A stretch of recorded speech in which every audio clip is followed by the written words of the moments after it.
Hello, everyone. Welcome to Nox Bedtime Stories. I'm your friend Joey, here with another episode to help you relax, feel safe, and fall asleep. It is 11 p.m. here, and I hope you all had a wonderful, fun-filled day. If you're new to the podcast, welcome to the Nox family. I hope I'm able to help bring you some calm, happiness, and a good night's sleep. If you would like to help support the podcast and its just cause, please consider leaving me a kind review on Apple Podcasts. It really does help people find the podcast by moving it up in rankings. Or you can help by becoming a patron of the podcast at noxbedtimestories.com and clicking the Patreon link. It has been a rough week for me, as some of you may know. One of the reasons I do this show is because I'm bipolar, so I struggle with sleep, moods, depression, mania, and this show gives me a platform to help others who struggle with some of the same problems, especially anxiety and insomnia, which have become all too common in modern society. I know I'm missing this by a day or two, but October 10th is World Mental Health Day, so if you know someone who suffers from mental illness or is just going through a tough time, check in on them, make sure they're okay, and if they need someone to talk to, let them know you're there for them. That's what a family and a community are there for. Speaking of community, that takes us into tonight's good news story titled, Customers Help Wait Tables Work Register at Understaffed Restaurant in New Zealand. After a family emergency left a Thai restaurant in North Island, New Zealand, severely understaffed, customers stepped up and fulfilled the vacant duties. Emily Puhi was dining at the restaurant in Huntley and shared the wonderful story on Facebook. So we went to our favorite Thai food place in Huntley to find out it was packed. The tables were filled, people lined up waiting to pay, to order, or to pick up. The chef was by himself cooking so he couldn't wait the tables and be at the counter. We found out that his staff didn't show up. So when the customers found out about it, the lady waiting to pay started waiting tables for him, and the other lady that works at the real estate shop beside the Thai place worked the register with his permission and also waited tables. We could easily feel a sense of community all around the place. Frowns turned to smiles, and grumpy waiting turned to patiently waiting. It was beautiful to witness. What an awesome place to live in. Alright now, let's get to tonight's story, called The Cabman Story, The Mysteries of a London Growler by Sir Arthur Conan Doyle. As always, set to calming music and this relaxing fireplace. If you're not already laying down, please do so in whatever way is comfortable. And let's begin. We had to take a growler, for the day looked rather threatening, and we agreed that it would be a very bad way of beginning our holiday by getting wet, especially when Fanny was only just coming round from the whooping cough. Holidays were rather scarce with us, and when we took one, we generally arranged some little treat and went in for enjoying ourselves. On this occasion, we were starting off from Hammersmith to the Alexandra Palace in all the dignity of a four-wheeler. What with the wife and her sister and Tommy and Fanny and Jack, the inside was pretty well filled up, so I had to look out for myself. I didn't adopt the plan of John Gilpin under similar circumstances, but I took my waterproof and climbed up beside the driver.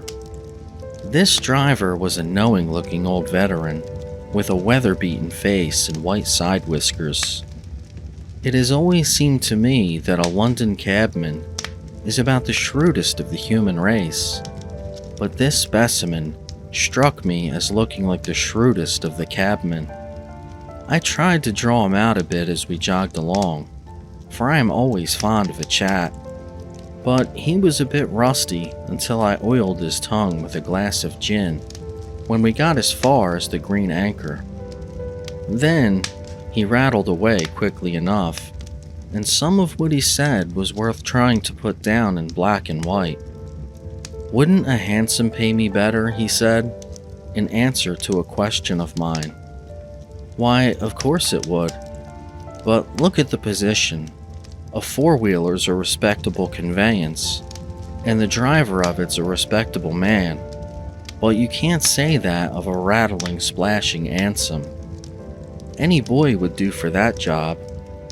Now, to my mind, money ain't to be compared to position, whatever a man's trade may be." "Certainly not," I answered.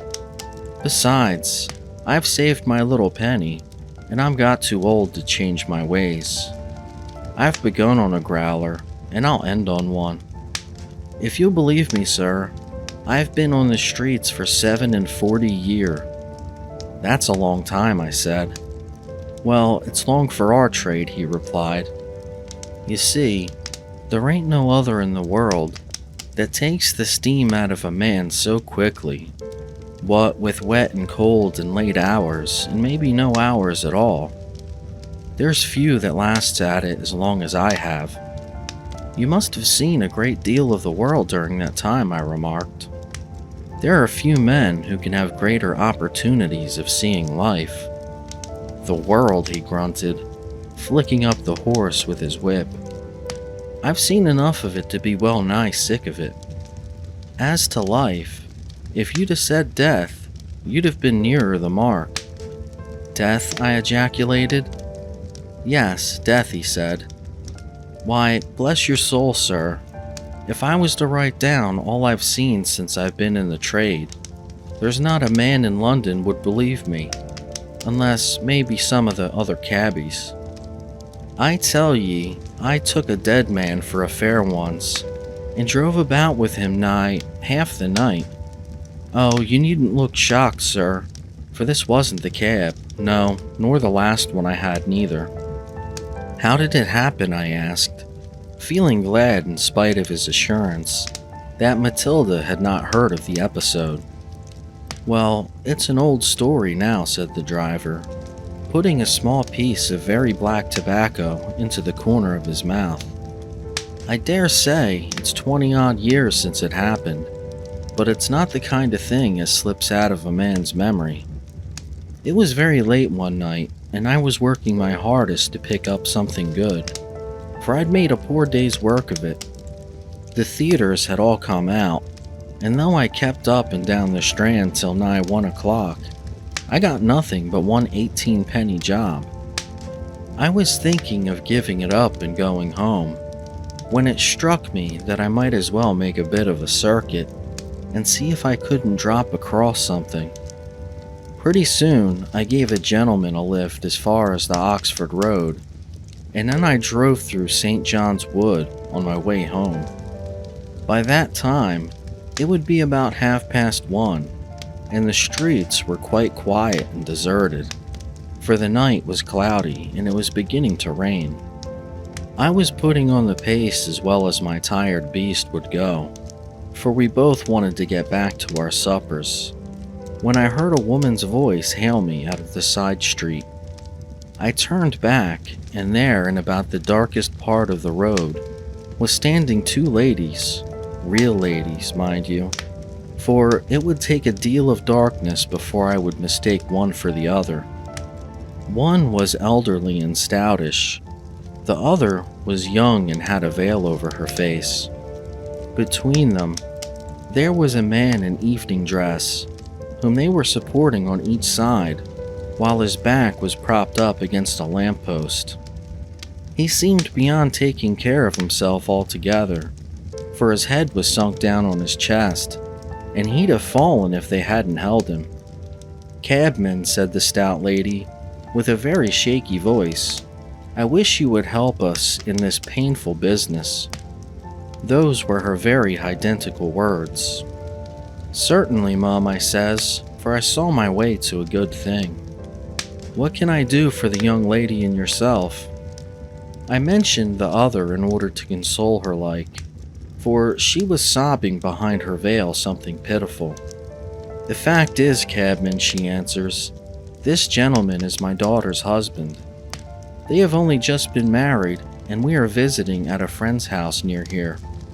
My son-in-law has just returned in a state of complete intoxication, and my daughter and I have brought him out in the hope of seeing a cab in which we could send him home, for we have most particular reasons for not wishing our friends to see him in this state, and as yet they are ignorant of it. If you would drive him to his house and leave him there, you would do us both a very great kindness, and we can easily account to our hosts for his absence." I thought this a rather rum start, but I agreed, and no sooner had I said the word than the old one she pulls open the door, and she and the other, without waiting for me to bear a hand, bundled him in between them. "Where to?" I asked. 47 Orange Grove, Clapham," she said. "Hoffman is the name. You'll easily waken the servants." "And how about the fare?" I suggested, for I thought maybe there might be a difficulty in collecting it at the end of my journey. "Here it is," said the young one, slipping what I felt to be a sovereign into my hand, and at the same time giving it a sort of grateful squeeze, which made me feel as if I'd drive anywhere to get her out of trouble. Well, off I went, leaving them standing by the side of the road. The horse was well nigh beat, but at last I found my way to 47 Orange Grove. It was a biggish house, and all quiet, as you may suppose at that hour. I rang the bell, and at last down came a servant. A man he was. "I've got the master here," I said. "Got who?" he asked. "Why, Mr. Hoffman, your master. He's in the cab, not quite himself." "This is number 47, ain't it?" "Yes, it's 47 right enough, but my master's Captain Ritchie, and he's away in India, so you've got the wrong house." "That was the number they gave me," I said, "but maybe he's come to himself by this time and can give us some information. He was dead drunk an hour ago." Down we went to the cab, the two of us, and opened the door. He had slipped off the seat and was lying all in a heap on the floor. "Now then, sir," I shouted, "wake up and give us your address." He didn't answer. I gave another shake. "Pull yourself together," I roared. "Give us your name and tell us where you live." He didn't answer again. I couldn't even hear the sound of breathing. Then a kind of queer feeling came over me, and I put down my hand and felt his face. It was as cold as lead. "The cove's dead, mate," I said. The servant struck a match, and we had a look at my passenger. He was a young, good-looking fellow, but his face wore an expression of pain, and his jaw hung down. He was evidently not only dead, but had been dead some time. "What shall we do?" said the flunky. He was as white as death himself, and his hair bristled with fear. "I'll drive to the nearest police station," I answered, and so I did, leaving him shivering on the pavement. There, I gave up my fare, and that was the last I ever saw of him. "Did you ever hear any more of it?" I asked. "Hear? I thought I should never hear the end of it, what with examinations and inquests and one thing and another. The doctors proved that he must have been dead at the time he was shoved into the cab. Just before the inquest, 4 little blue spots came out on one side of his neck and one on the other, and they said only a woman's hand could have fitted over them. So they brought in a verdict of willful murder. But bless you, they had managed it so neatly that there was not a clue to the woman, nor to the man either, for everything by which he might have been identified had been removed from his pockets. The police were fairly puzzled by that case. I've always thought what a bit of luck it was that I got my fare. for I wouldn't have had much chance of it if it hadn't been paid in advance. My friend the driver began to get very husky about the throat at this stage of the proceedings, and slackened his speed very noticeably as we approached a large public house, so that I felt constrained to offer him another gin, which he graciously accepted. The ladies had some wine too, and I followed the example of my companion on the box, so that we all started refreshed. "The police and me's been mixed up a good deal," continued the veteran, resuming his reminiscences. "They took the best customer I ever had away from me. I'd have made my fortune if they'd let him carry on his little game a while longer." Here, with the coquetry of one who knows that his words are of interest, the driver began to look around him with an air of abstraction and to comment upon the weather. "Well, what about your customer and the police?" I asked. "It's not much to tell," he said, coming back to his subject.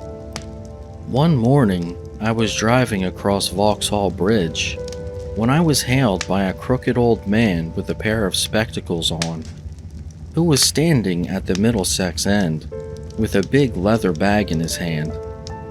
'Drive anywhere you like,' he said, 'only don't drive fast, for I'm getting old and it shakes me to pieces.' He jumped in and shut himself up, closing the windows, and I trotted about with him for 3 hours before he let me know that he had had enough. When I stopped, out he hopped with his big bag in his hand. 'I say, cabby,' he said, after he had paid his fare. 'Yes, sir,' said I, touching my hat. 'You seem to be a decent sort of fellow, and you don't go in the breakneck way of some of your kind.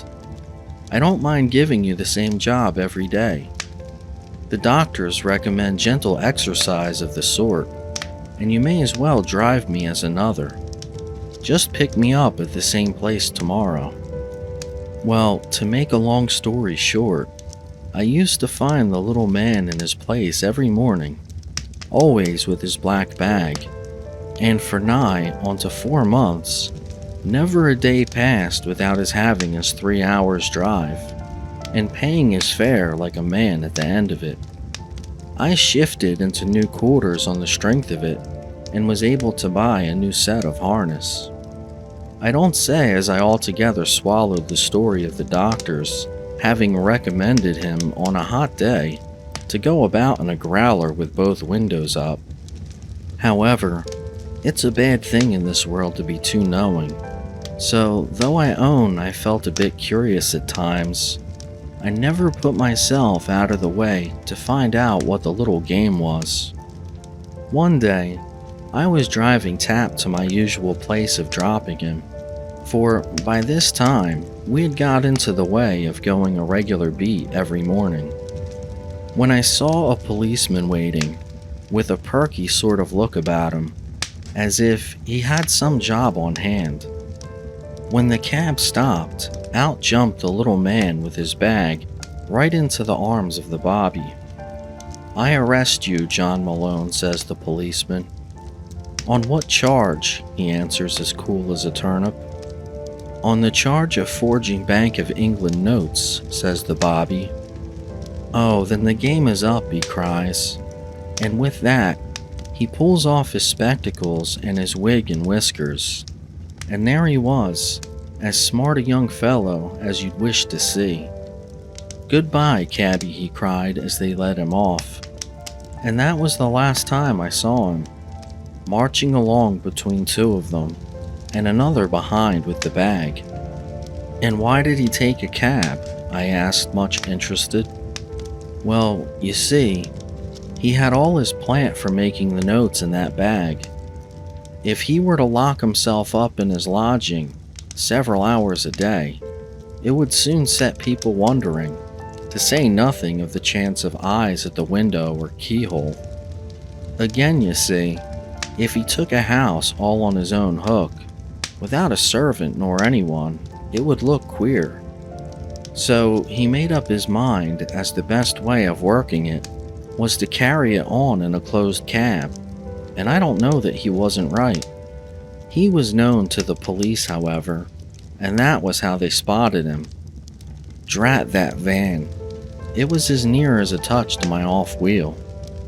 Bless you, if I was to tell you all the thieves and burglars and even murderers as have been in my growler one time or another, you'd think I'd given the whole Newgate calendar a lift. Though to be sure, this young chap as I spoke of was the only one as ever regular set up in business here.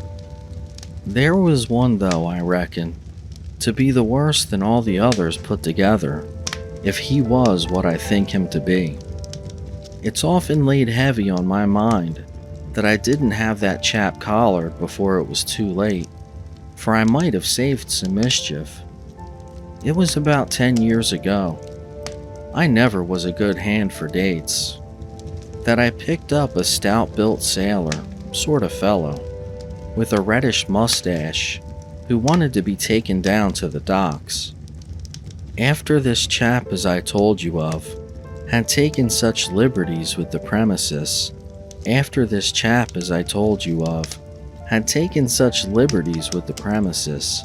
I'd had a little bit of a glass slit let in front here, the same that your little boy's flattening his nose against at this moment, so as I could prevent any such games in the future, and have an idea, whenever I wished, of what was going on inside. Well, something or another about this sailor fellow made me feel suspicious of him. I took a look at what he was after. He was sitting on the seat, sir, with a big lump of coal in his lap, and was looking at it most attentive. Now this seemed to be rather a rum start, so I kept on watching him, for as you'll see, my window's not a very large one, and it's easier to see through it than to be seen. Well, he pulls a spring or something, and out jumps one of the sides of this bit of coal, and then I saw it was really a hollow box, painted, you see, and made rough so as to look like the other.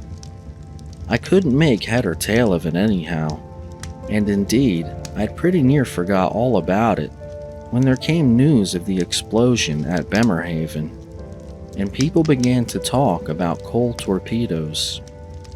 Then I knew, as in all probability, I'd carried the man who managed the business, and I gave word to the police, but they never could make anything of it.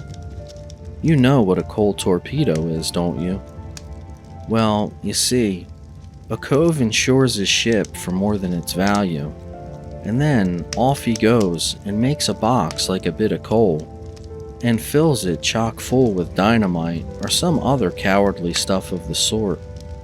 He drops this box among the other coals on the quay when the vessel is filling her bunkers, and then in course of time, box is shoveled onto the furnaces, when of course the whole ship is blown sky high.